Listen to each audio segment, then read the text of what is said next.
there were people practicing Indian medical system, unrecorded medical system, not Ayurvedic. Ayurvedic system is recorded since 2000 years. Unrecorded medical system, which was only in the family manuscripts on palm leaves, like that, no, through generations. So, especially that was a medical system of the less privileged people. The medicine was used by all, including the Maharajas of Travancore. TH then came with all manuscripts, family manuscripts in ancient Malayalam, and that is called Kolaluthu. Vatteluthu is you are doing Vatteluthu or Kolaluthu. Yeah. So, on the family manuscripts. And then he said, this is from our family manuscripts. And he went on telling, which filled 12 volumes of Van Reed. See, this kind of traditional knowledge was published in Latin first. When first volume came out, Hortus Malabaricus Van Reed, the Europeans are not taking everything for granted. They are very critical people. How did this military man publish such a book? Where did he know the botany and all that? So they asked. Then he said, it is not my knowledge, I have only compiled. All water bodies were considered tirthas. Pandavas went on a tirtha yatra after the Mahabharata war to the Himalayas and all that, various places in India, and one by one they vanished after the war, like that, no. But there were no temple complexes and all in those days. Only water was considered very pure and sacred. That concept is traditional knowledge, like that. No, if we pollute it and then we give pipe water as a tirtha, that is not a tirtha, it's a chlorinated and maybe this thing. So you always look for how we can recreate, and that's what Dr. Anjana is doing, recreating the traditional landscape, which is at least now theoretically, slowly we hope that practically also it will go on recreating, and then water bodies have to be recreated, and it will be a big project for bioengineering.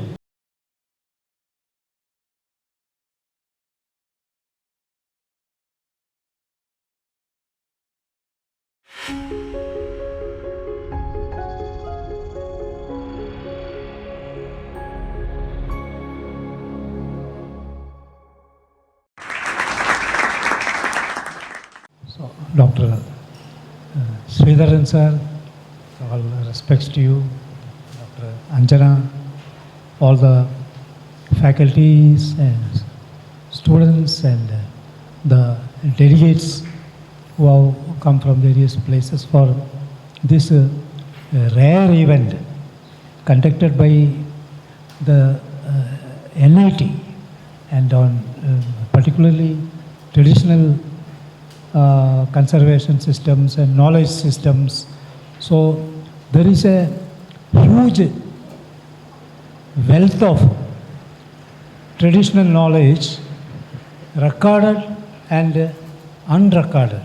Unrecorded is huge volumes. So you must be knowing about the 12 volumes of Hortus Malabaricus, prepared in, I think,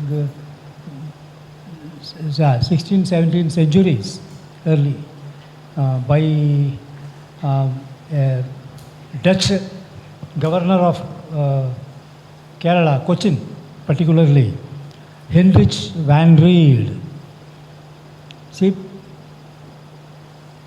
Cochin and south part of Kerala was under the Dutch for some time, and then this military governor Hendrik van Reed found that the people, particularly the Dutch soldiers and other staff and all, were facing a lot of health problems, and and particularly in this tropical humid place.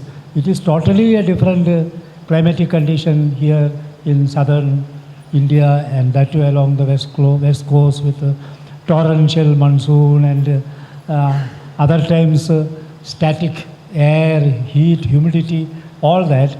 Then medicines used to come from far. From Europe, they have to get medicines. By the time the ship reaches here, even the medicines also lose their property and different kind of things. So, but he found the people of this Malabar coast. It meant the whole coast of Karnataka and Kerala. Together was old maps, Malabar coast, which was a region exporting spices to the Western world, particularly to the Roman Empire and all that. And it was collecting lot of wealth was piling up here. What is the spending of the people? Nothing. People were in minimum clothes. So a lot of gold and such things were just piled up in various places, especially Padmanabha Swami temple, caves and underground chambers, filled, not even counted, not even evaluated.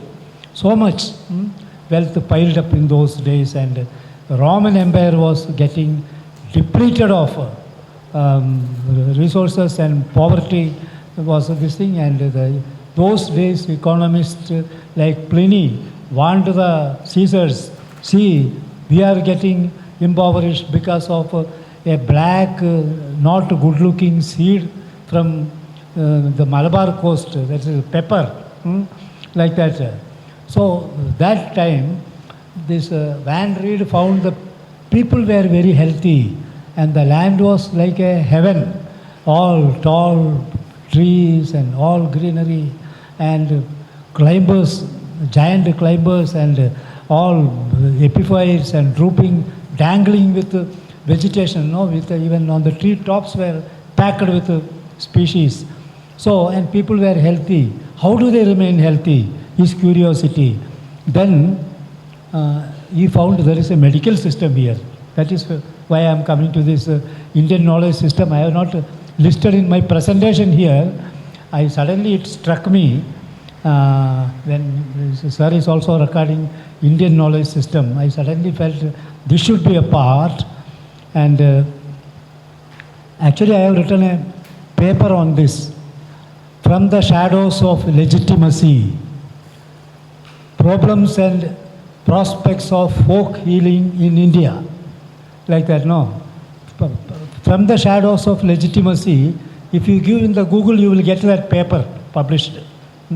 So, there were people practicing Indian medical system, unrecorded medical system, not Ayurvedic. Ayurvedic system is recorded since 2000 years. Unrecorded medical system, which was only in the family manuscripts on palm leaves, like that, through generations. So, especially that was a medical system of the less privileged people. The medicine was used by all, including the Maharajas of Travancore, like that. But practiced by even the lower level people also, like that. So what happened, he called such people to the Cochin fort, is the Van Reed, the governor. And there were 3 Konkani Brahmin Vaidyas and one Malayali Vaidyan called, you may be knowing the name, Itti Achudan. Sir is epigraphist, he knows so well. Itti Achudan. And Itti Achudan came with all manuscripts, family manuscripts in ancient Malayalam, and that is called Kolaruthu. Vattaruthu is you are doing Vattaruthu or Kolaruthu. Yeah. So on the family manuscripts. And then he said, this is from our family manuscripts. And he went on telling, which filled 12 volumes of Van Reed. See, this kind of traditional knowledge was published in Latin first. when first volume came out, Hortus Malabaricus Van Reed, the Europeans are not taking everything for granted. They are very critical people. How did this military man publish such a book? Where did he know the botany and all that? So they asked. Then he said, it is not my knowledge, I have only compiled. Then next volume, then he put the certificates. Who has given the certificate? Itti Achyutan gave a certificate in Kolaruthu Lipi, which we cannot read it now. Sir may be able to read it. So he said it is based on our family manuscript, like that. No, those communities were not even given education from 8th century onwards. Up to that, the old Malayalam script was prevalent, and it was carried through families, and but the Buddhist time, which was up to 7th, 8th century in southern India, then Buddhism vanished. But Buddhist monasteries, monks, they actually gave a lot of knowledge on medicinal plants to the local communities and all.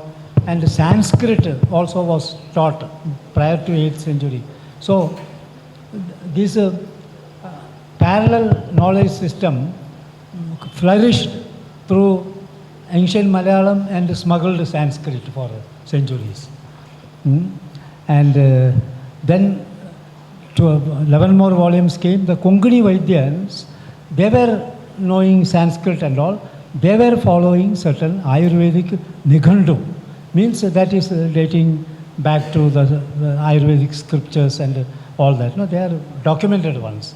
They were identifying medicinal plants properties based on their Nighandus, whereas Achyutan was from his family manuscripts, which are not traceable today. But Hortus Malabaricus reported all that, and there was even ancient classification system that which was more than 100 years back, before Carl Linnaeus, who first evolved the modern classification system in botany and is called father of botany. Like that, no. 100 years before only, if you read that Itti Achyutan's family's classification, you find, suppose you take all the fig, Alu, Atti, Ashwatha, one family, all this, and one genus also. But in naming is Attiyalu, Ittiyalu, Arayalu, Peralu, like that, no?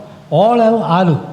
So if you take Alu as the generic name and the other one as species name, then you get, species name first generic name second. Like that there are many examples. And all ferns, they are called Panna. Panna means like pinna, comb like, the leaves and all, no, fringed leaves and all like that. No, all are Panna, Panna, Panna like that comes, but different names. But it was limited knowledge, but it could fill 12 volumes and with that much of medical science. And then in due course, what happens, bulk of such knowledge got into the textual tradition of Kerala Ayurveda. That's why Kerala Ayurveda is flourishing today globally, like that. So there is a traditional knowledge base behind it. So though we read and all that, we won't be able to spend all that time researching on that.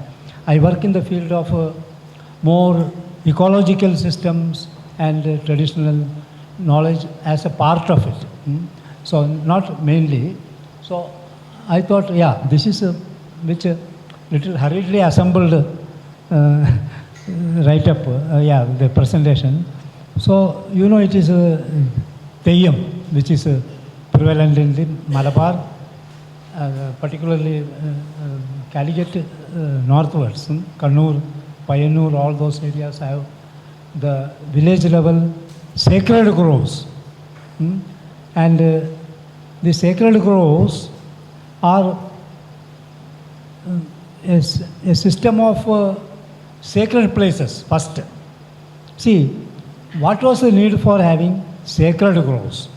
Also in South Canara, the Mangalore district, Udupi district, all had such system. There it is called Buddha column, like that, no? And these Buddhas are associated with pieces of forest which are protected and which are not traditionally not tampered with. People used to be scared of touching even a twig from such, taking even one piece of twig. So, these this is Teyyam in Kerala and Bodakola in Karnataka coast and all that. No, so here what we are seeing is that that's a temple. Every Vishuddhavana it is called in Malayalam, sacred grove, kavugal. Every kavu is a temple. Even my name also has a temple's name. But there is nothing like that in my residence in Palakkad. I am MD Subash Chandran, M is standing for Monang Kavu. So people associated with a kavu, like that, no? Like that, Nadak kavu. Like that, no? Is there a kavu like that or only a temple now? Because what happens in due course of time, people are getting away from nature. And then they feel, oh, our gods are in heavy rain and sunshine and all that, no? So give them some promotion and then put them in concrete or marble or like that. Things go on like that, and then what we are losing immense amount of biodiversity. And then what that primeval biodiversity service is protecting one thing, biodiversity of animals, plants, rare plants, threatened species, all you find in such areas if they are well preserved. And then another thing is the local watershed. Such forests are in very prime places in a human settlement where there is perennial source of water. If nothing is there, such a this thing, those ancient kavus with buildings and all still can have well with perennial water, full water, or small ponds like Sarpa kavus in the Tarvadus of Kerala. You find small ponds, Kavuthindiyal Kulambattum, like that. There is a saying here that if you pollute the kavu, then the water will dry up. And it happened. Most places it happened. And most of the kavus are in degraded condition. And and also another thing, we call them Buddha. Buddhas with various names. So they are grotesque figures, fearful, and also even they have some, they may even drink blood also of the chicken and all that. In the possession, they walk in fire, they climb trees, all that rush of energy and possession. But only those people get the possession. The others who are conducting the show, they will not get possessed, because those people are so close to the earth gods. Understand? So the earth gods, they possess them like that. No, so they have intimate connection with the nature, with the soil, with the water, and all that. So there itself a diversity of gods. Their names are not uniform. So, and in those days, the landscape was two types. One is the sacred, and another is the profane, the opposite of that, like that. So today we find profane landscapes are everywhere overwhelming, and sacred landscapes are perishing. Understand? So therefore, I compliment this program here for the NIT coming forward and Dr. Anjana's leadership, she herself worked on this particular topic and in an engineering way, which is with a lot of mathematics and diagrams and all, which for me it is very difficult to grasp, but I can talk like this. Yeah. So next, yeah. Now, see, who are the people who maintain the sacred forests? See, all forests cannot be sacred because people have to live. They live in villages, towns, like that. But what is this? Western Ghat is my area given. So what is the Western Ghat? Western Ghat is a biodiversity hotspot in the world. 36 hotspots and one is the Western Ghats.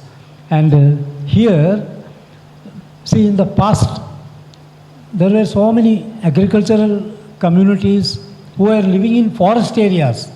In the plains, it is understandable. Rain comes, water is there, we can have cultivation, fruit trees and rice and pepper and all that, spices, all that. But what about the hills? Hills were also populated, lesser population, but they also want food.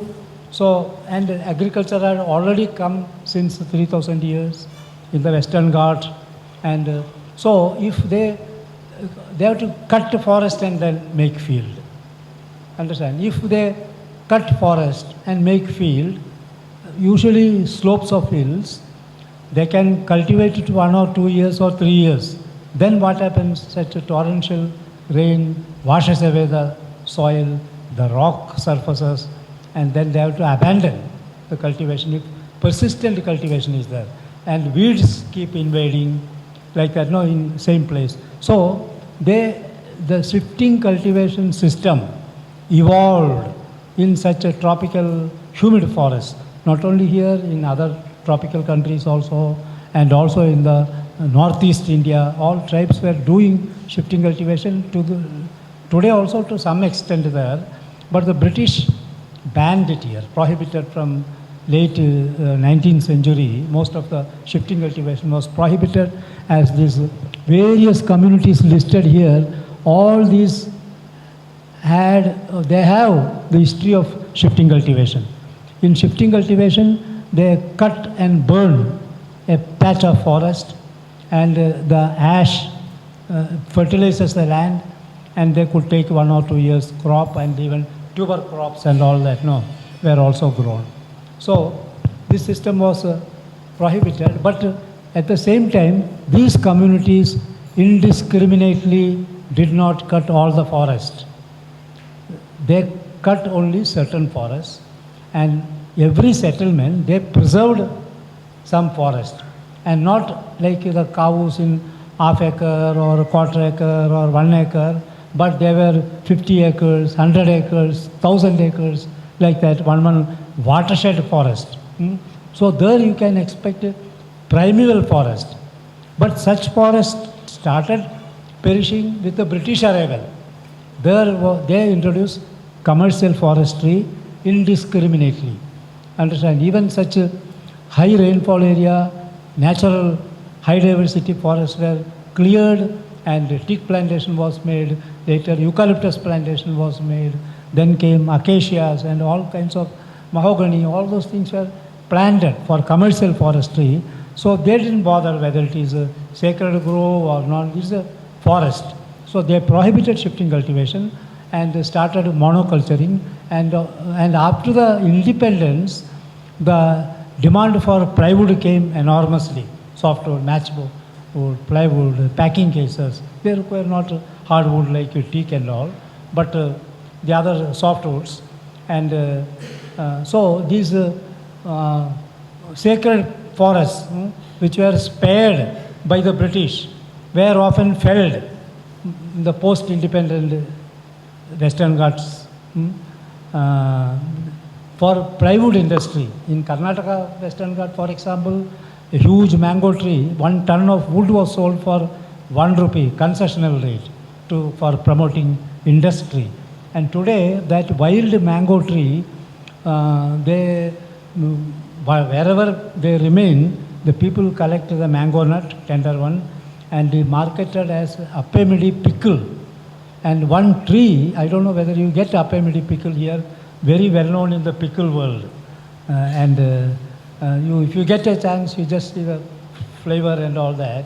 Even not the mango nut, even the syrup in that is saturated with that taste and flavor. So once you must see, it's very expensive pickle, and one tree fully grown can give 1 lakh rupees worth of pickle mangoes in a year. So indiscriminately these trees were removed even from the sacred forest which they had spared communities through generations. So this is forestry without understanding the value of it, without understanding the worth of it. That is why the traditional knowledge on forestry also need to be a part of the system that also goes with the watershed areas like that. Next. So in the pre-colonial land use systems, so every human settlement, agricultural settlement especially in the mountains, even on the coast, they had sacred groves by various names.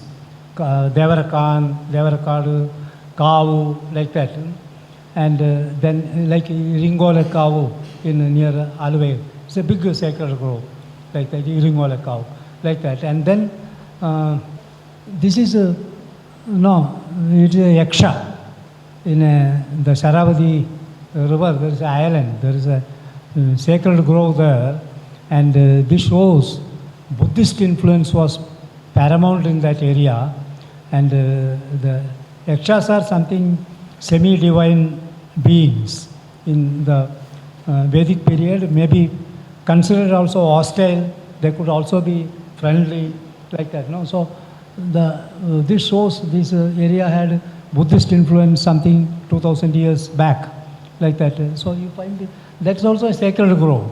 So, and in those days, Buddha's time, even pre-Buddha time, there was what you call chaityas. Chaityas.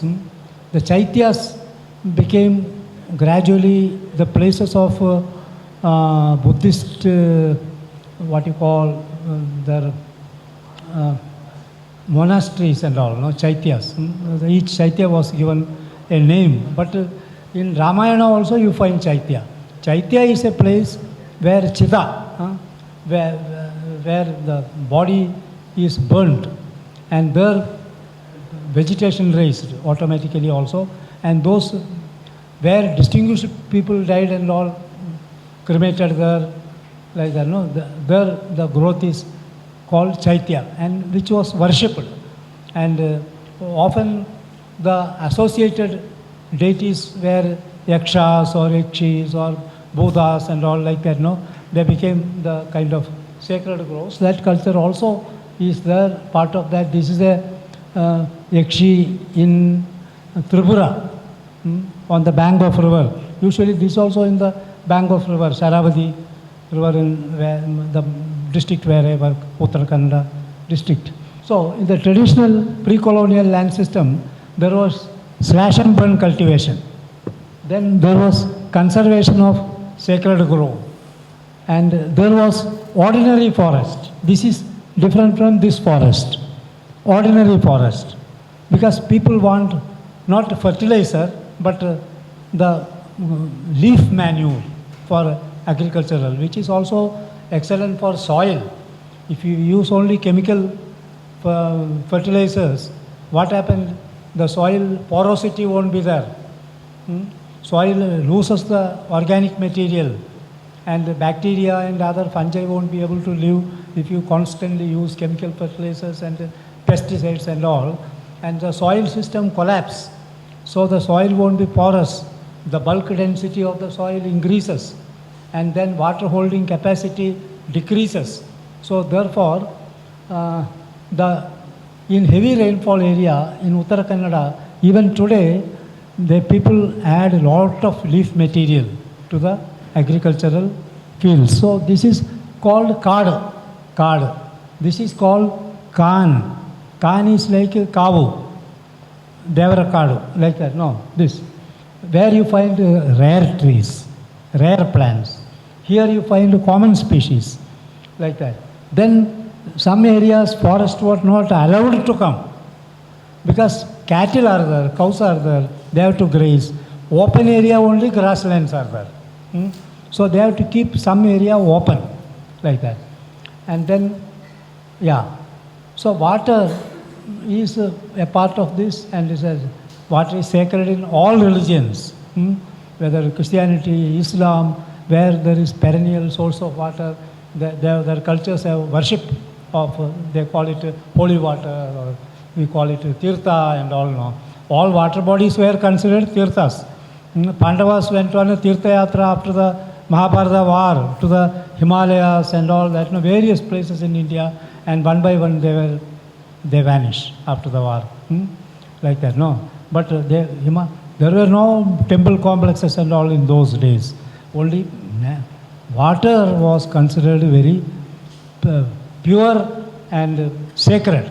That concept is traditional knowledge, like that. No, if we pollute it and then we give pipe water as a tirtha, that is not a tirtha, it's a chlorinated and maybe this thing. So you always look for how we can recreate, and that's what Dr. Anjana is doing, recreating the traditional landscape, which is at least now theoretically, slowly we hope that practically also it will go on recreating, and then water bodies have to be recreated, and it will be a big project for bioengineering, where how best, what kind of plants can promote water body, not a teak plant or acacia plant, like that. No, there are plants which will have to come in stages, which has to come through decades and centuries.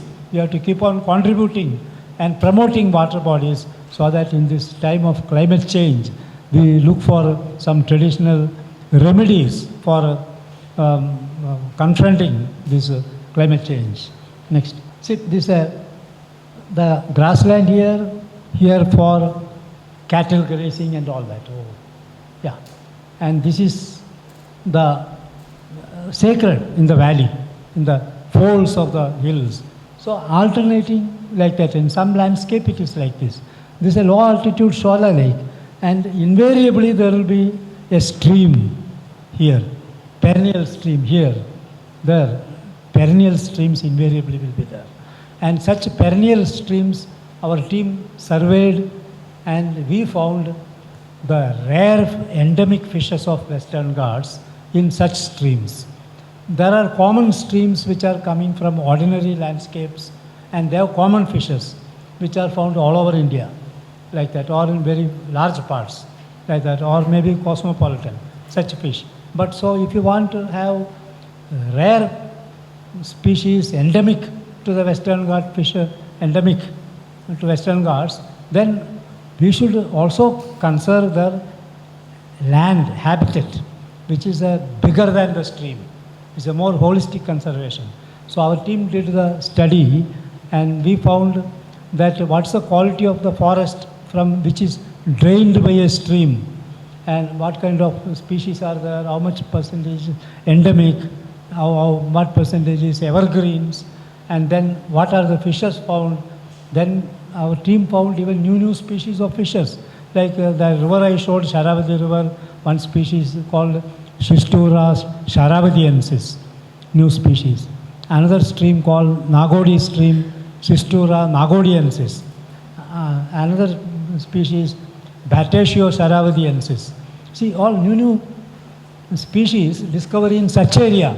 So we cannot find such things in any stream or water body living in Calicut, but maybe there in the Myristica swamps and such of the many sacred groves are swampy, and there you may find very rare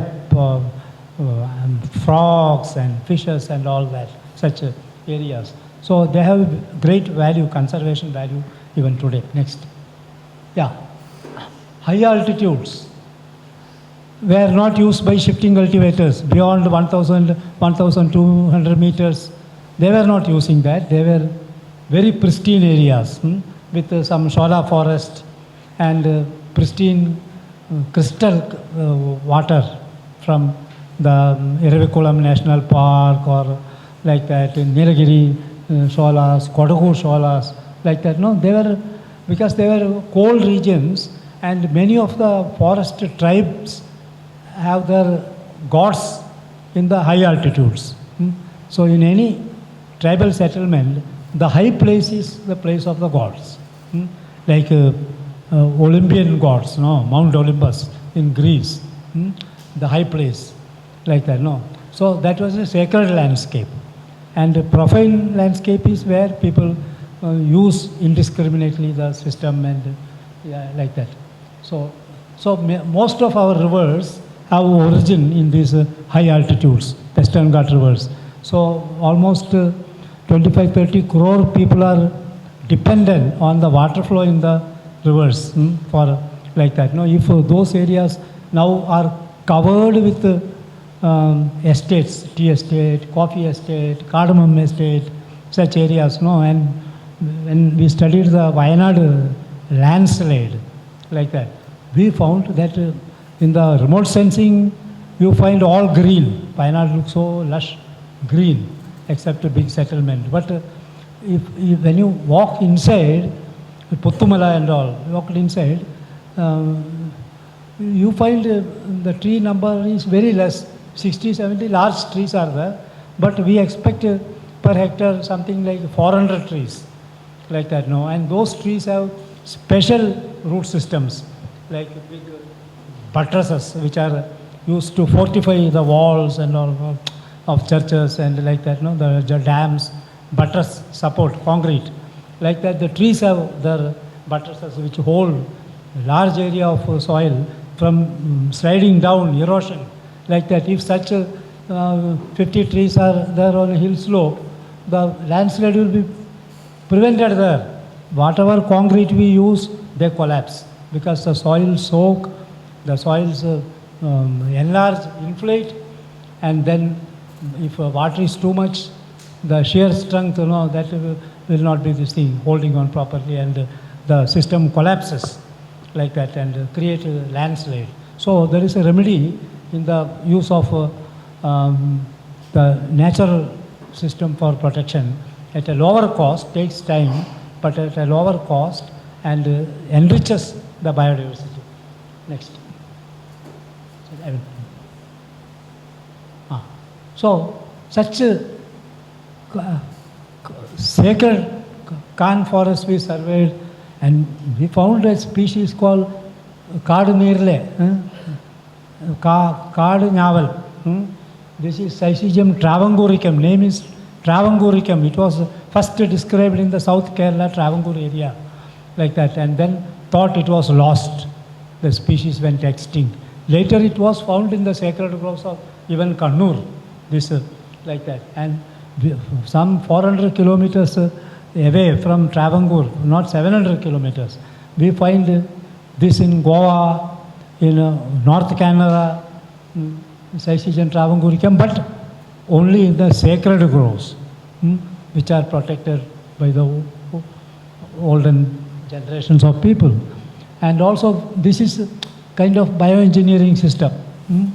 This tree will never be toppled because it has such a fortifying root system. The most slushy area, those trees are there. The fruit is like this. This is a wild nutmeg, jadika, wild nutmeg. So these are the most ancient flowering plants of the world. They originated in the Gondwana land before the continents split. The flowering plants had just arrived about 150 million years ago, and such trees are still there in the Amazon basin in Brazil, Peru, then African Congo forest, then in the Madagascar. From there, Madagascar, India split off from Africa, continental drift. India moved northward, and this thing banged onto the South Asia, this China and all that. So, but India carried that piece of Gondwana land, which has still the myristicas, the wild nutmegs there also. in Malaysia, in New Guinea, all over this tropical equatorial world, you find this wild nutmegs. Our nutmeg itself, Jadika, it has come from this thing, New Guinea, I think, Papua New Guinea, I think close to Australia, maybe I forget the name. Yes, Jadika. But if you cut, this is a wild nutmeg. If you cut the stem, bark, little injury, a red juice comes, like bread. The same thing, Amazon also, its a cousin. If you cut that, same red juice comes. And thick, dark green leaves. Then the fruit, if it breaks, you have a large seed covered with a yellow color or orange color maize, like a jadika, like that, no? So there also. Here, hornbills eat those fleshy part and then dispose the seed. There are toucans. Toucans are South American birds. No, they are large birds, similar to hornbills. They have big beaks and all. No, they disperse. And there they have got also such root systems, many of them.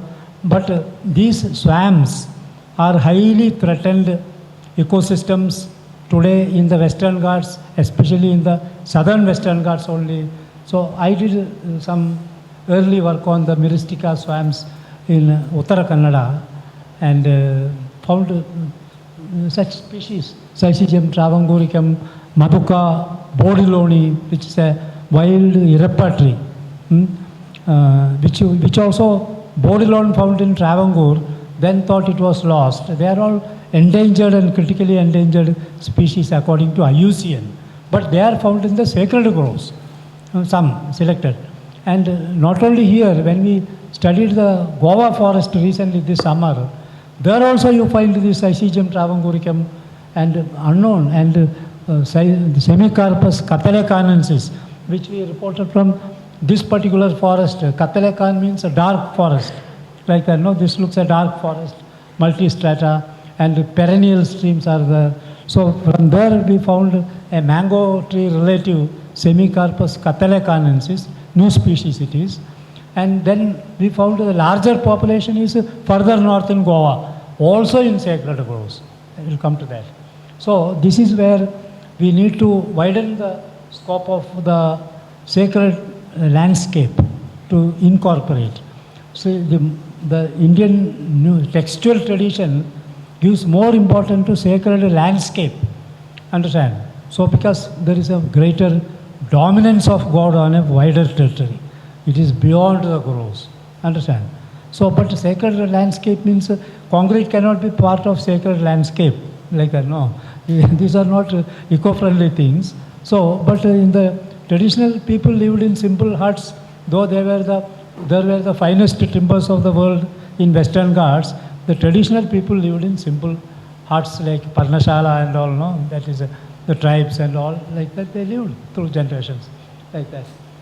Next. Yeah, this is, see, the kind of Western Ghat forest only, the swamp forest. These are conserved. When we find that, when we look at such a forest, we invariably search for a God.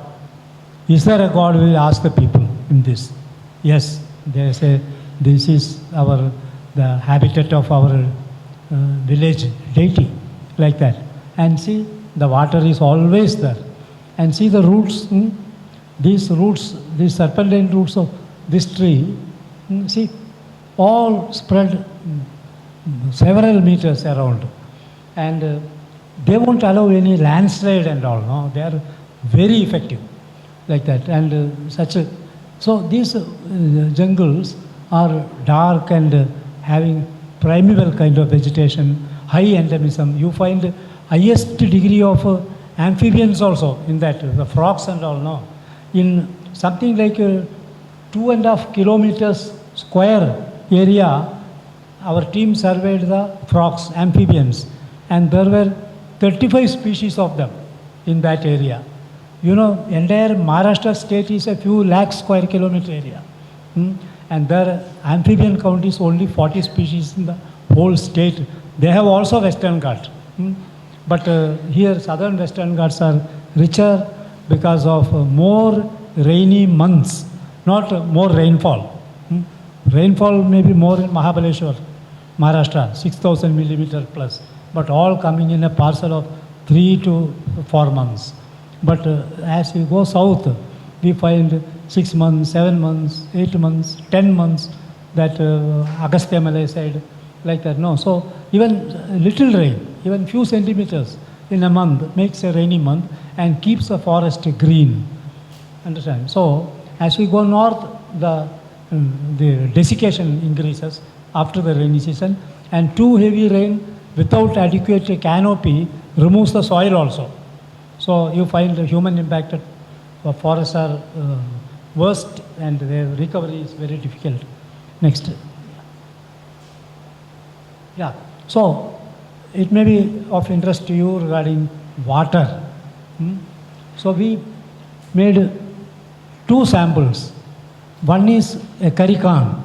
Curry can is sacred grove. So this is the abode of Karikan Amma. There is a Amma temple, but name is Sanskritized as Karikan Parameshwari. But the temple is, because of temple, the can is not cut. And same range of hills, another place, Sampagade, there is no sacred grove in that village. That Western Ghat, that forest is an ordinary secondary forest. And then we selected one village below this hill, and we selected a village below this hill. One same range, same rainfall, and measured the well water at water depth. Monthly reading was taken, and it was found that the village here, 99% of cultivation is garden cultivation. Arecanut, pepper, cinnamon, then nutmeg, cocoa, vanilla, like that. And the farmers are very rich.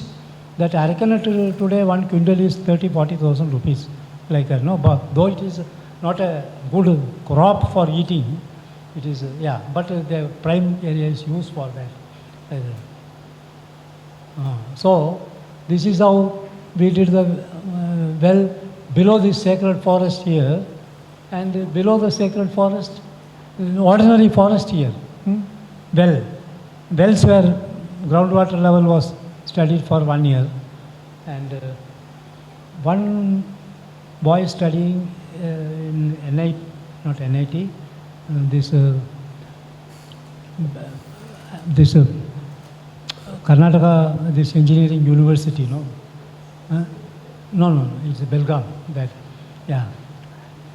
Vishwashraya, no, it's a university is called this thing. Whole state is a technical university, no? Engineering colleges. So one person did a PhD in my place, Kumta. So whether you would like to study something in forest and all like that. We were not knowing what to do. He's an engineering MTech he did, and he's coming for, he wants a topic for PhD. I told him, you do one thing, you see forest in relation to watershed. Choose pairs of forest. One good, one bad. One good, one bad. Like that, no? And he took about 8-10 pairs of forest. Pairs like that, no? Contrasting, like that. And then found how much water input is there into the draining stream in the watershed catchment. And the water meter was used for quantifying, and how many, and what is the size of the catchment area for a stream. So per hectare, what is the contribution to that water release, and how many months, like that, no? And then found the good forest, primeval looking, they contribute more water. They store more water, but not release at one time. When we get a flood, we should remember that Western Ghats have lost the capacity to retain the water because of poor quality vegetation. like that, no, and human impact, like that. Otherwise, this water would have been held, and the streams and rivers would have been flowing perennially. So this is the cultivation in one village. This was done few years back. The income also is, Bangarmaki village, total cultivated land, Sambagada, yeah. This is a cultivation mostly where water is not there, mostly rainy season paddy, not garden cultivation. Little is there. You see this is a garden. Now you see this all reveals how rich, how deep the wells are in the first one, and in the where no sacred grove, and in less depth you get more water in the sacred grove village. And see, Karikan, very less water only. In the other village, when wells are deep, and they lose also the water. Yeah. See, this is the primeval forest. This kind of forest you get in Malaysia, Congo, all that. No, but a replica you find in very patch. In Karikan, this is the temple of Karikan Amma, the mother of the dark forest. That's the meaning. Like that. So below this all Dipterocarpus. If you want to see this species again, you have to go another 30 kilometers in the forest only to find in another place called Katale Khan. In Kannada it means dark forest only. Karikan, Katale Khan. So they are the primeval forests preserved by the ancient communities like that, and fortunately the British also didn't log these trees, and our forest department also spared such mighty trees. Yeah, this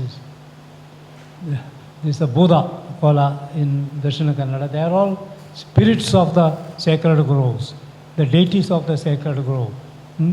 And they are worshipped like that. You might have seen a film called Kandara. You find such forest and those indigenous people, how they struggle to gain control over that. Some land shark was trying to grab that such land. Yeah. So then there is one taluk called Sorab in Karnataka, in Shimoga district.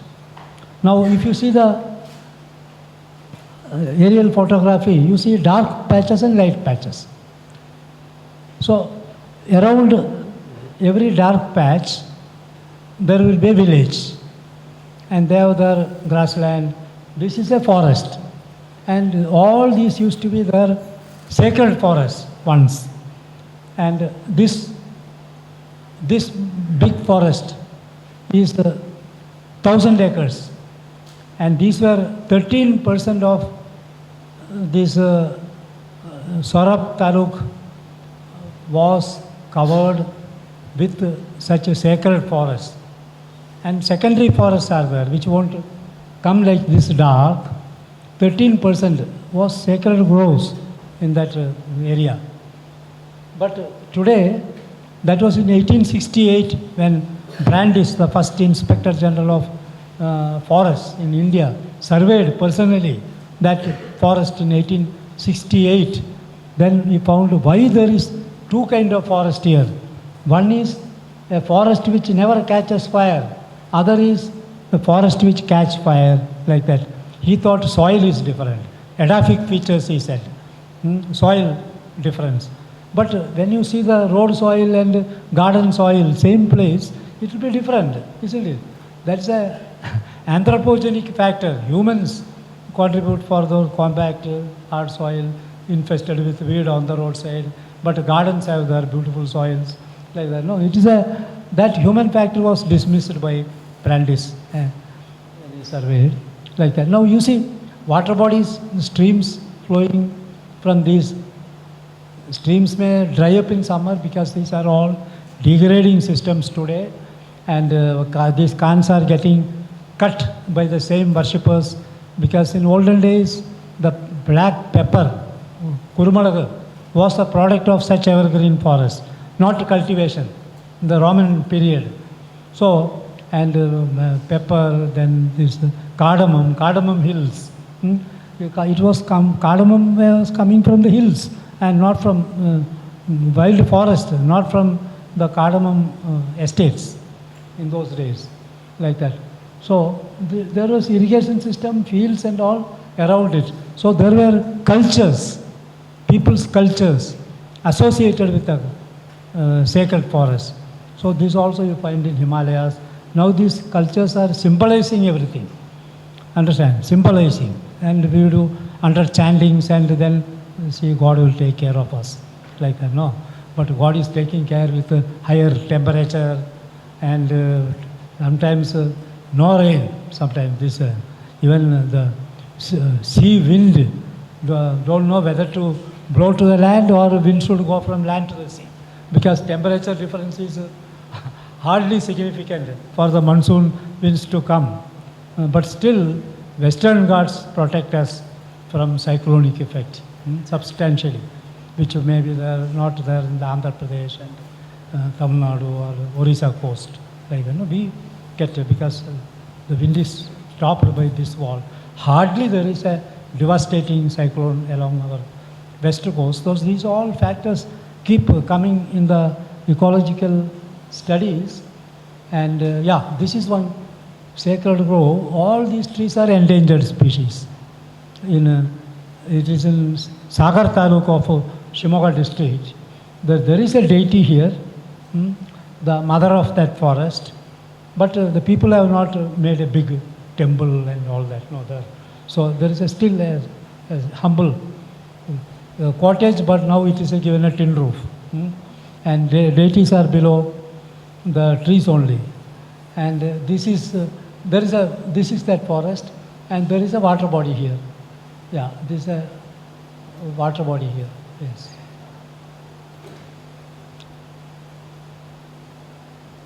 Yeah, and I think I can wind up now. Yeah. See, we studied the Sharavati River catchment. It was some years back, our study. Catchment of Sharavati River in the Western Ghats, and there is a big dam here which receives all the water first.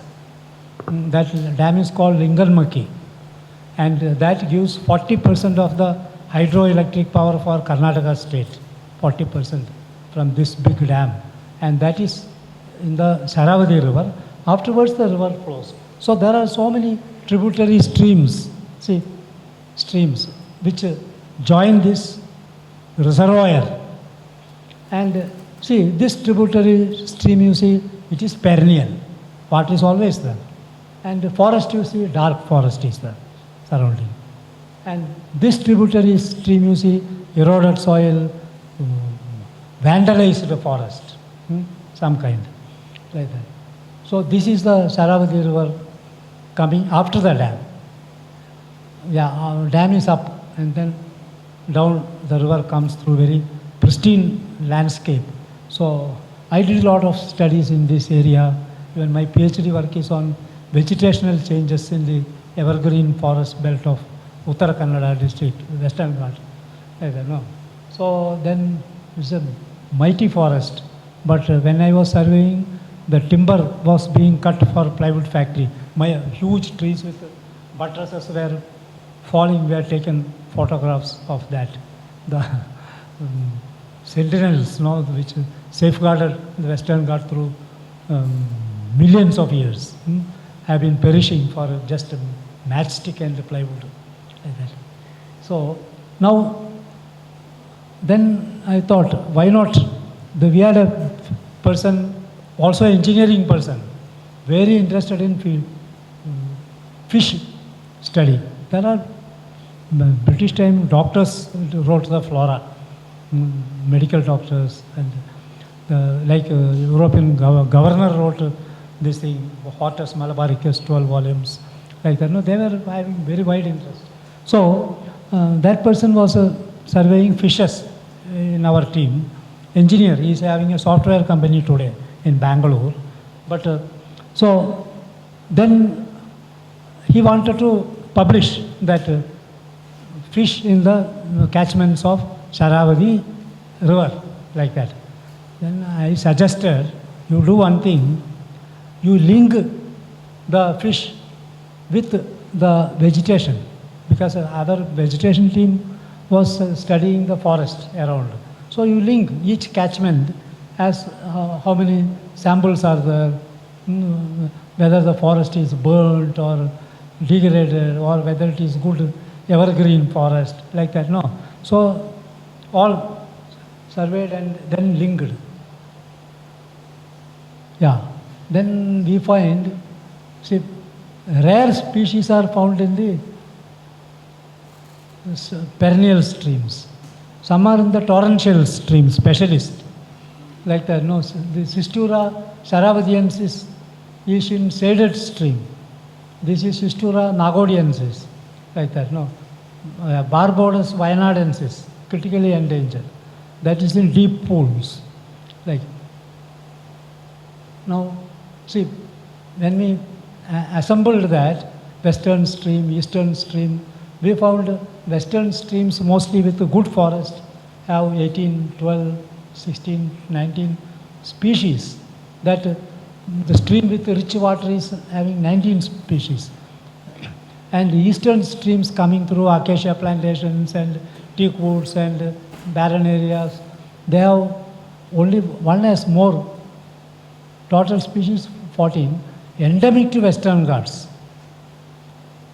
Found in the world only in Western Ghats. In this part with good streams and good forest, 22 species, or out of 22 species, yeah, total species, 8 are endemic in NAOLF, 5 in this thing, Argod 6, Nagodi 8, like that, no. So high evergreen forest, see here, high evergreen forest, percentage. High evergreen forests have more rare fishes in the world. And low evergreen, percentage of the evergreen trees are poor here in this other. So they have only very few species are endemic and deserving any conservationist attention. Incidentally, today is World Wetlands Day. We have to remember this. And very happy thing is that the Aganasni River next to Sharavati, where our team worked for the last 25, 30 years, from Madhav Gadigal process time onwards, like 35 years, like that. Today, that is declared as a Ramsar site, international for bird diversity protection. 5 sites in India, 3 are in Karnataka, and 1 is our Aganasni River, where we have fishery, crabs, all studies, like that. Right. This is a Semicarpus catelecanensis, newly discovered species from Katalekan in Karnataka. Yeah, see the kind of Katalekan. There's a road is passing by the side. But Sacred Grove, today reserve forest is preserved. You can just get in from the road and see all this miracle like thing. Jurassic forest like. Look. And if you see rare species, critically endangered species, like that, no, we find this, yeah, this critically endangered, Syzygian ravangoricum, Semicarpus catelecanensis, all this. Then endangered species blue, like that. When the boy who was doing PhD in pair of streams, no, one coming from sacred forest, another from non-sacred forest. Sacred groves have more, they are shelters for more threatened species. You can see in this pair, here more threatened species. In this pair, more threatened species, like that. Not here, non-sacred grove. Like that. Here you see so many threatened species. But adjoining non-sacred grove, less, like that. So if you want to conserve even aquatic species or semi-aquatic species protected, this concept should be there, that the vegetation also should be preserved. Like that. So there is a holistic conservation. That's why the traditional knowledge is very helpful. First we ask the people, when looking at majestic trees, first we ask, where is the God here, like that. So then, the days of Homer in Greek time, when they pass by a forest, if the trees are so majestic, they used to ask, there must be a God resident there, like that. No, it is true to Western Ghats today, and Greece is all fire devastated the natural forest of the man-made forest also, Greece. Yeah. This is a recent our survey in the April, May in Goa. See, found that swamps in Goa. Then we asked whether there is a God. Then they said these are our traditional conservation areas. This is the same Semicarpus catelecanensis, happier in Goa. More number is found here. So then with this I conclude. Now we put everything, what's the linkage of the evergreen, high evergreen. So forest evergreenness, you see, 0% to 100% evergreen. So this is, and forest evergreenness and endemism. See, when evergreenness increases, endemic species, exclusive to Western Ghat, endemics increase. Along with, endemism among, this is endemism, green. See? So when forest evergreenness increases, endemics keep increasing, rare species. And carbon storage, you find larger trees. So 50% of that is biomass carbon, 50% of the cylinder and branches together, almost. So there is a high stock of carbon in tons, you see. So which equates Malaysian and Indonesia, all this tropical forest, not that bad, like that. So means in these days of climate change, we must consider restoration of those traditional conservation areas and restoration of lost forests in landslide prone areas in stages. But no attention is paid. Even the big Swamijis also tell, collect money and say plant trees. But all trees can be a burden.